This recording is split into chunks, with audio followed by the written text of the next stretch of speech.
What's going on, everyone? So, picture this. You've got the box office heavyweights, a huge action star returning in a big sequel, and a totally iconic sci-fi epic celebrating a major anniversary by hitting theaters again. These are the movies you basically expect to dominate the charts, right? But this weekend, they went head-to-head with something completely different, a brand new original horror flick. And the winner? Okay, honestly, I never expected this. Like, seriously, when I saw the numbers, my jaw literally dropped. Yeah, you heard that right, the horror movie. It's like completely insane. I'm still trying to wrap my head around it. Seriously, there's been a huge buzz in the box office world this week, and the numbers are literally wild. This is unbelievable, and you're going to want to see how it all went down. Ryan Coogler's film, Sinners, was the one that really blew everyone away at the box office this week. Yeah, this news got me super excited. Let's go! See, this original horror film performed way better than anyone expected. Most movies, especially horror ones, see their earnings drop off pretty fast in their second week. But Sinners, it set a total example. It had a fantastic $48 million opening in its first week, which was already a big deal on its own. But the real shocker came in week 2, Based on early numbers, the film's collection only dropped somewhere between 8% and 13% in its second weekend.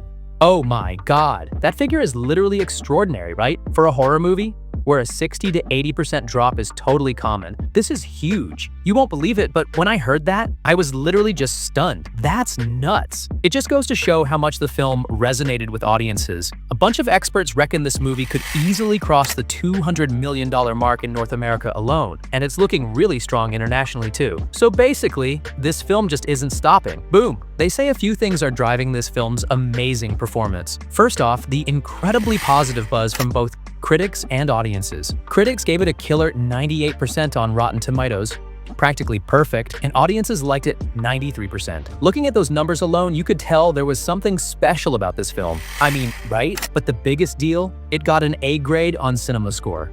Now, not many people know this, but when I found out, I was literally amazed. No way! In the industry, getting a good CinemaScore for a horror movie is tough. And an A? That hardly ever happens. It hasn't in decades for a horror flick. Sinners pulled it off, and that directly tells you that people who saw the movie really loved it. I mean, folks aren't just walking out, they're talking about it and telling everyone they know to go see it. You know what I mean? That's the power of word of mouth, when one viewer goes out and convinces 10 others to check it out. This is Ryan Coogler and Michael B. Jordan's 5th film together, and the trust people have in their work definitely helped bring audiences into theaters. Even with a production budget around $90 million, the way the film is performing, experts figure it's heading towards being profitable. A lot of people are even comparing it to Jordan Peele's successful original horror films, Get Out and Us, which really showed the potential for original horror at the box office. I personally think this film could seriously be a game changer for the genre. Meanwhile, the race for the number 2 spot was a lot tighter. Ben Affleck's action thriller The Accountant 2 and George Lucas's iconic Star Wars Episode 3, Revenge of the Sith, 20th anniversary re-release were going head-to-head. The Accountant 2 pulled in around $23 to $25 million on its opening weekend. Well, that's a decent start, let's be real, especially for a sequel. It's roughly in line with, or maybe slightly better than, the first movie's opening, which is good for the franchise. For Amazon MGM Studios, it's a solid debut.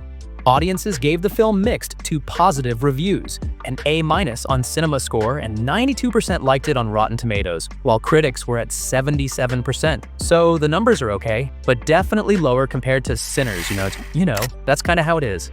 But the re-release of Revenge of the Sith, a film 20 years old, really surprised a lot of people. Despite its age, this movie showed it still has serious power at the box office. It even beat The Accountant 2 in Thursday previews, earning $3.4 million compared to $2.5 million. Hearing that, I just couldn't hold back my excitement. Woohoo! Experts are guessing its opening weekend could land anywhere from $20 to $23 million, with some even hoping it might hit $25 to $30 million. Oh man, honestly, I was speechless. Wild. For any re-release, that's a phenomenal figure, and it's all thanks to Star Wars' lasting popularity and fans' nostalgia, wanting to relive their favorite film on the big screen. If you're a Star Wars fan too, you totally get that feeling, right? We've seen re-releases of other Star Wars sagas in recent years, but Revenge of the Sith's performance is looking like one of the best among them. The Phantom Menace made about $21 million on its re-release in 2012, and Empire Strikes Back did $21.9 million in 1997. Revenge of the Sith could actually top those numbers, which is truly incredible. Like, wow, this is iconic. This week's box office results clearly show that even with tons of entertainment options today, the magic of movie theaters is definitely still alive. Original films like Sinners, when they're well made and get positive word of mouth, can totally outperform big stars and established franchises. Yeah, that's a really powerful message for the industry, for real. Plus, Revenge of the Sith's success proves that re-releasing classic films can be a profitable move, especially for those with a strong cult following and audiences who crave that big screen experience. My take is, nostalgia is a powerful tool, you know?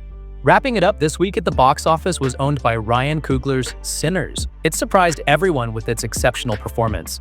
Trust me, this is one of the most shocking things I've seen at the box office this year. No cap. The Accountant 2 and Revenge of the Sith did well too, but they were kind of overshadowed by Sinners Science. This box office weekend is living proof of the power of original content, the strength of the horror genre, and the appeal of timeless classics. Amazing. Just amazing to see. Now here's where I want to hear from you. Did you see any of these movies this week? Or are you planning to? Why do you think Sinners became such a massive hit?